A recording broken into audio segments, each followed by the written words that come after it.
Hi friends, ഞാൻ ഇന്ന് ഇപ്പം ഒരു വീഡിയോ ഇടാൻ കാരണം എത്ര പേര് വീഡിയോ കാണുമെന്നൊന്നും എനിക്കറിയില്ല. ചില സമയത്തൊക്കെ ഞാൻ ഓരോന്ന് പറയുമ്പോഴൊക്കെ കമൻറ്റ് ചെയ്യാറുണ്ട്. ഇന്നിപ്പോൾ ഇടുക്കിയിൽ ഒരു ഫാമിലി ആത്മഹത്യ ചെയ്തു. 2 മക്കളെ കൊന്നു, അവർ തൂങ്ങി മരിച്ചു എന്നുള്ള ഇതിലാണ് ഞാൻ ഇപ്പോൾ ജസ്റ്റ് ന്യൂസ് കണ്ടത്. അവർക്ക് ഒത്തിരി കടബാധ്യതകൾ ഉണ്ടെന്ന് പറയുന്നു.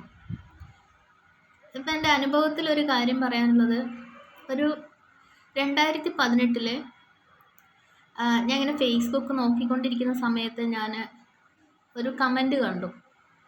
ആലപ്പുഴയിലൊരു ഇത്തയായിരുന്നു അത്. അപ്പോൾ ആ കമൻറ്റ് കണ്ടപ്പം ഒത്തിരി പേര് പല കമൻറ്റുകൾക്കും ഒത്തിരി ലൈക്ക് ചെയ്യും, അതിനെ കമൻറ്റ് ചെയ്യുകയൊക്കെ ചെയ്തിട്ടുണ്ട്. പക്ഷെ ആ കമൻറ്റ് മാത്രം ആരും നോക്കിയതേ ഇല്ല, ശ്രദ്ധിക്കുന്നില്ല, കാണാനായിട്ടല്ല, നെവർ മൈൻഡ് ആക്കിയിട്ടു. അതിൽ ആ ഇത്തയുടെ ഫോൺ നമ്പർ അടക്കം ഉണ്ടായിരുന്നു. എനിക്ക് അത് കണ്ടപ്പം മനസ്സിന് ഭയങ്കര ഒരു വിഷമമായി. ഞാനത് സ്ക്രീൻഷോട്ട് എടുത്ത് വെച്ചു. അപ്പം എൻ്റെ കയ്യിൽ പൈസ ഇല്ല, ഒന്നുമില്ല, ഒരു കാര്യമില്ല. അപ്പോൾ എനിക്കെന്ത് ചെയ്യാൻ പറ്റും എന്നുള്ളത് ഞാൻ ആലോചിച്ചു. കാരണം അവരെ ഞാൻ കോണ്ടാക്റ്റ് ചെയ്തപ്പോൾ അവരെ വീട്ടിൽ ഒരു മണി അരി പോലും ഇല്ലാത്തൊരവസ്ഥ. മക്കളുണ്ട്, ചെറിയ കുട്ടിയുണ്ട്, അതിൻ്റെ അടുത്തടുത്ത് അങ്ങനെയായിട്ടുള്ള മക്കൾ, 5 പേരുടെ ഫാമിലി. ഉമ്മക്കാണെങ്കിൽ അസുഖമുള്ളൊരു ഉമ്മയാണ്. ഭർത്താവ് ഡ്രിങ്ക്സ്, അങ്ങനെ വീട് നോക്കുക, അങ്ങനെ ഒന്നും ചെയ്യുന്നില്ല. അപ്പം ഞാൻ വിളിച്ച് സംസാരിച്ചപ്പോൾ എനിക്ക് എന്ത് ചെയ്യാൻ പറ്റും. അപ്പം ഞാൻ ഫിറോസ്ഖാനെ കോണ്ടാക്ട് ചെയ്യാൻ ശ്രമിച്ചു. അങ്ങനെ ആരെന്നും പറയുന്നില്ല, ഒരു ചാരിറ്റിയിൽ അവരെ ഞാൻ കോണ്ടാക്ട് ചെയ്തു, ഈ നമ്പർ ഏൽപ്പിച്ചു. അങ്ങനെ അവിടെ പോയി 500 രൂപ കൊടുത്തു, ഫുഡിന് ക്യാഷും കൊടുത്തു. പക്ഷെ അവിടെ പോയ ആൾ അപമര്യാദയായിട്ട് സംസാരിച്ചു. അപ്പം ഞാൻ ഈ ആളെ വിളിച്ചിട്ട് പറഞ്ഞു, ഒരാൾ പട്ടിണിയായ ഒരു സാഹചര്യത്തിലാണ് വിളിച്ചത്, നിങ്ങൾ ആ ക്യാഷും അതും അവിടെ നിന്ന് എടുത്ത് കൊണ്ടുപോയിക്കൊള്ളണം എന്ന് പറഞ്ഞു. അങ്ങനെ കുറച്ച് ഇഷ്യൂസൊക്കെ ഉണ്ടായിരുന്നു. പിന്നെ ഞാൻ അവരെ രക്ഷിക്കാൻ വേണ്ടിയിട്ട് ശ്രദ്ധിച്ച് കേട്ടോ, ഇവർ മരിക്കാൻ പോവുകയാണ്. മരിക്കാൻ പോകുന്ന നിമിഷത്തിലാണ് ആ ഇത്ത ഇപ്പോഴും പറയും, ഞാൻ ദൈവദൂതനെ പോലെ അവിടെ എത്തുന്നത്. ഞാൻ 2018 എൻ്റെ ഫേസ്ബുക്കിൽ അവർക്ക് ആ കുട്ടിയുടെ സാഹചര്യം പറഞ്ഞിട്ട് ഞാൻ ഒരു കവിത വരെ എഴുതിയിട്ടിട്ടുണ്ടായിരുന്നു. ചിലർക്ക് ഇത് കോമഡി ആയിട്ട് തോന്നിയിരിക്കാം, പക്ഷെ എനിക്ക് ഭയങ്കര സീരിയസ് ആയിട്ട് ഞാൻ എടുത്തൊരു കാര്യം, ഒരു എക്സ്പീരിയൻസ് തന്നെയായിരുന്നു അത്.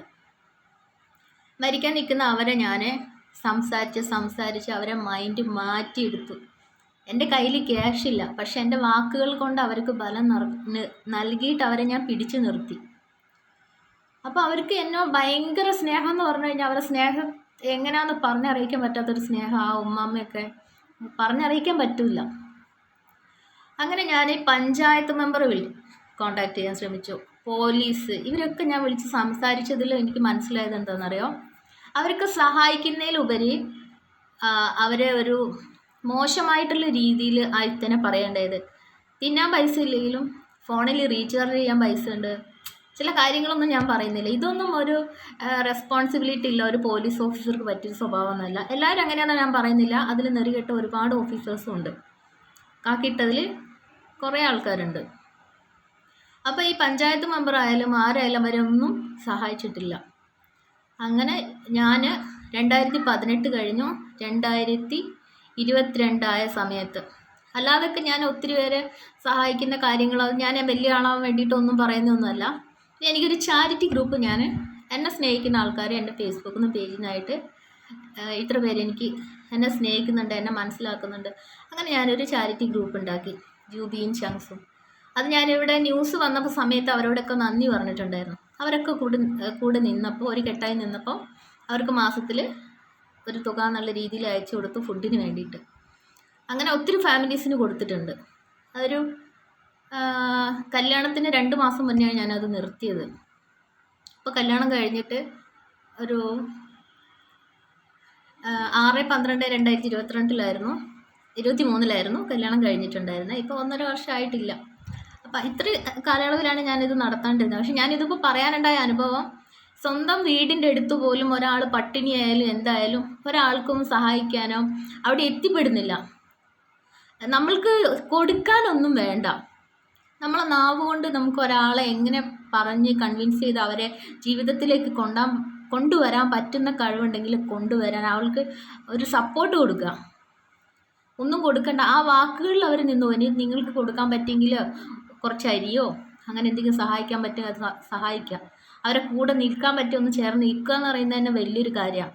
എൻ്റെ വാക്കുകൊണ്ടാണ് അന്ന് 5 പേര് എന്താ പറയുക മരിക്കാണ്ടിരുന്നത്. അതിന് അവരെപ്പോഴും എന്നെ ഒരു കോള് വരുന്ന പറയുമ്പോൾ ഉമ്മാമ്മ ചാടി എഴുന്നേക്കും. അത്രയും അവർക്ക് സ്നേഹമാണ്. എനിക്ക് അവർക്ക് അങ്ങനെ ഒരു നെഗറ്റീവ് ഒരു ആണുങ്ങളിൽ ഉണ്ടായതിൽ എനിക്ക് വലിയ വിഷമമൊക്കെ ഉണ്ടായിരുന്നു കേട്ടോ.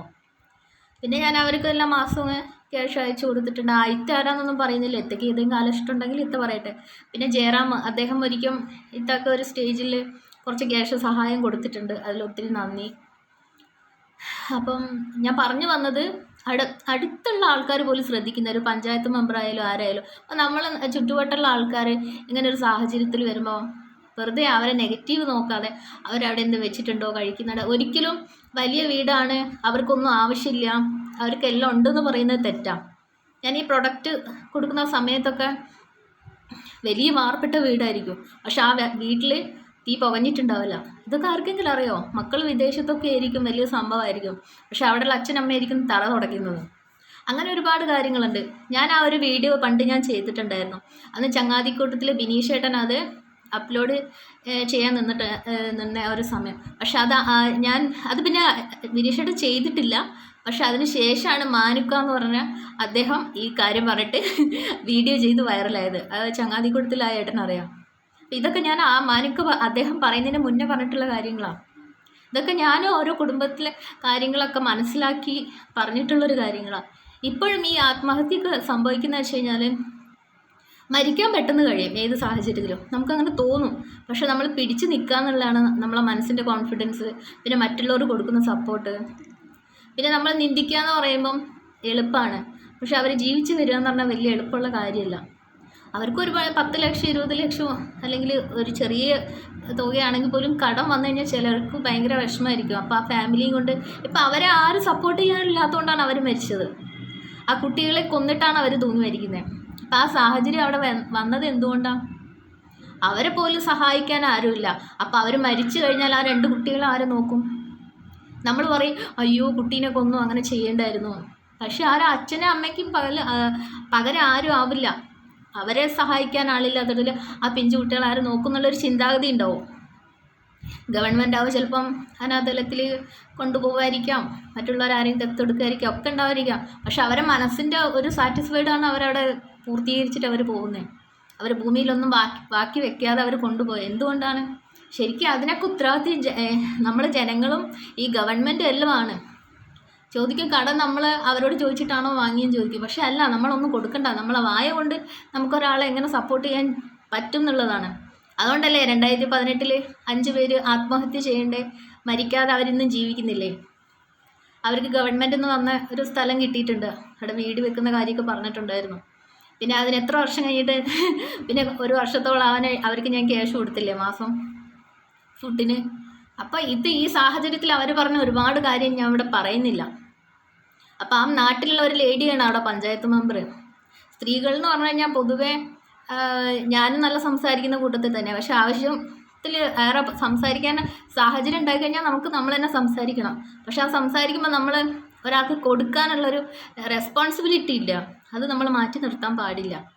അപ്പോൾ ഈ പോലീസുകാരായാലും പഞ്ചായത്ത് മെമ്പറായാലും കൗൺസിലറായാലും ആരായാലും നമ്മൾ വീടിൻ്റെ അടുത്തുള്ള ആൾക്ക് എന്തൊക്കെയാണെന്നുള്ള ഒരു അന്വേഷിക്കുക. ഇപ്പോൾ ജനങ്ങളായാലും അയൽവാസികളായാലും അത് ആദ്യം ശ്രദ്ധിക്കുക. അത് ശ്രദ്ധിച്ചിരുന്നെങ്കിൽ ഇങ്ങനെയൊരു കാര്യം ഇത്രയും ആലപ്പുഴ എന്ന ജില്ലയിൽ, കോഴിക്കോട് ജില്ലയിലുള്ള ഒരു 2018 എനിക്ക് എത്ര ഏജ് ഉണ്ടാവുന്നില്ല, ആ സമയത്തുള്ള ഒരു കുട്ടിക്ക് എനിക്ക് ഇങ്ങനെ ഒരു ഫാമിലിയിൽ ഒരാളെ ഒരു 5 പേരെ മരിക്കാണ്ടിരിക്കാൻ എൻ്റെ നാവ് കൊണ്ട് കഴിഞ്ഞിട്ടുണ്ടെങ്കിൽ അടുത്തുള്ള ആളുകൾക്ക് എത്ര കാര്യങ്ങൾ സാധിക്കും?